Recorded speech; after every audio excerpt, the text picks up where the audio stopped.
할렐루야. 오늘도 함께 마태복음 말씀 묵상하는 모든 분들 반갑습니다. 먼저 오늘의 본문을 읽겠습니다. 오늘 말씀은 마태복음 4장 18절로 22절까지입니다.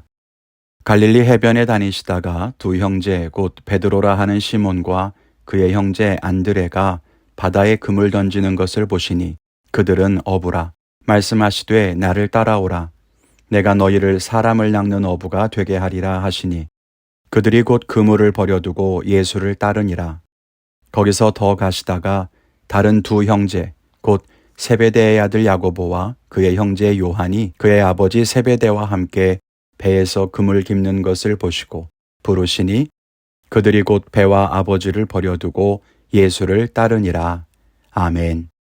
예수님은 공생의 기간 동안 12명의 제자들을 부르셨습니다.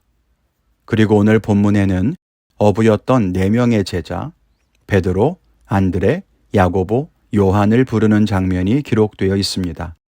오늘 말씀을 묵상하면서 함께 은혜를 나누는 시간이 되기를 바랍니다. 첫째는 우리를 부르신 목적이 있다는 것입니다. 오늘 예수님은 베드로와 안드레를 부르시면서 이렇게 말씀하십니다. 나를 따라오라. 내가 너희를 사람을 낚는 어부가 되게 하리라. 예수님이 제자들을 부르신 데에는 분명한 이유가 있었습니다. 사람을 낚는 어부가 되게 하시겠다는 것입니다. 물고기는 물 밖으로 나오면 죽습니다. 그래서 어부가 물고기를 낚는다는 것은 물고기의 입장에서는 생명에서 죽음으로 옮겨지는 것과 같습니다. 그런데 사람을 낚는 어부는 반대입니다. 죽음의 바다에 빠져 헤매는 사람들을 낚아서 밖으로 건져내면 사람은 살게 됩니다. 죽음에서 생명으로 옮겨지는 것입니다. 예수님께서는 제자들이 생계를 위해서 죽음을 선물하는 자가 아니라 하나님의 의와 구원의 계획을 위해서 생명을 전하는 자가 되기를 원하셨습니다. 그것이 이들을 부르신 분명한 목적이었습니다. 제자들은 혹시 예수님을 따라다니면 높은 자리에 올라갈 수 있을까? 예수님께 충성하면 복을 얻지 않을까? 그런 딴 생각을 했을지 몰라도 예수님의 목적은 분명했습니다. 사람을 낚는 어부. 예수님이 우리를 부르실 때에도 분명한 목적이 있습니다. 우리는 예수님께서 우리를 불러주신 것이 감사하고 그래서 충성함으로써 복을 얻고 싶은 마음이 크겠지만 예수님은 우리를 부르실 때 우리를 어떻게 사용하실지 분명한 목적을 가지고 계십니다. 우리를 통해서 가정을 구원할 수도 있고 누군가의 상한 심령을 위로할 수도 있겠고 교회를 세우고 교회의 사역을 지원하도록 계획하셨을 수도 있죠. 그것이 무엇이든 우리 모두에게는 그런 부르신 목적이 있습니다. 그것을 우리는 사명이라고 합니다. 부르시고 맡기신 일이죠. 우리가 각자를 부르신 그 목적을 발견하고 그 일을 위해서 힘써 달려가야 할 것입니다. 그런 성도님들을 통해서 하나님의 계획이 완성되어 갈 것입니다. 둘째로는 예수를 따르려면 포기해야 할 것이 있다는 것입니다. 오늘 베드로와 안드레, 야고보와 요한이 예수님의 부름을 받았을 때 공통점이 있습니다. 그들이 하고 있던 일을 그대로 버려두고 예수님을 따랐다는 것입니다. 베드로와 안드레는 그물을 버려두고 야고보와 요한은 배와 아버지를 버려두고 예수님을 따랐습니다.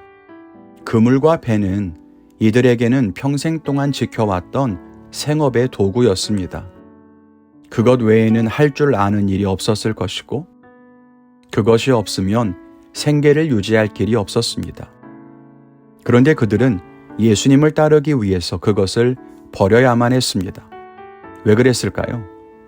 예수님을 따를 때 필요하지도 않을 뿐더러 거추장스럽기만 하니까요.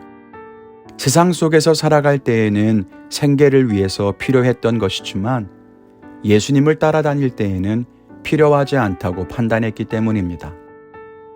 우리도 마찬가지입니다. 우리도 예수님을 따르기 위해서 필요한 것들과 포기해야 하는 것들이 있습니다.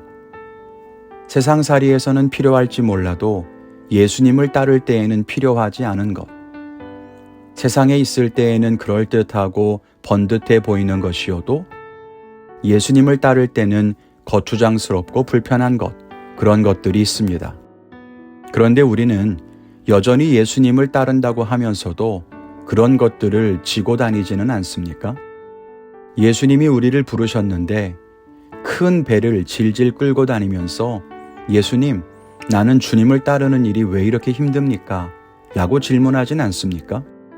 세상 사람들이 부러워할 만한 금은 보화들을 버릴 수 없어서 온몸에 치렁치렁 두르고는 예수님을 따라 산을 오르고 바다를 건너려니 불편하고 거추장스럽지는 않습니까? 예수님을 따르기 위해서 우리는 무엇을 포기하고 있습니까? 버려야 할 것을 버리고 가져야 할 것을 취하면서 그렇게 예수님과 동행하고 있습니까? 예수님을 따른다는 것이 반드시 세속의 모든 것을 다 버리고 산속으로 들어가서 살아야 한다는 것을 의미하진 않습니다. 이 땅에 살면서 필요한 것들이 있죠. 그러나 우리에게는 그런 것들로부터 권리를 포기하고 욕망을 버려야 합니다. 뿐만 아니라 우리의 생각과 가치관, 우리의 계획과 목표 등 내가 그동안 지켜왔던 것들을 내려놓을 수 있어야 합니다. 그것이 하나님을 따르는 삶의 자세입니다. 우리 성도님들도 예수님의 길을 따르는 동안 많은 것을 포기하고 계시리라고 믿습니다.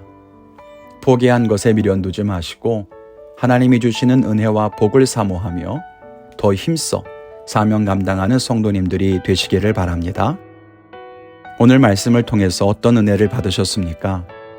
예수님이 제자로 부르셨을 때 그물과 배와 아버지를 버려두고 예수님을 따랐던 그 제자들의 모습이 큰 감동이 되기도 하고 우리를 그렇게 부르신 하나님의 마음은 어떤지 궁금하기도 하고 그렇습니다.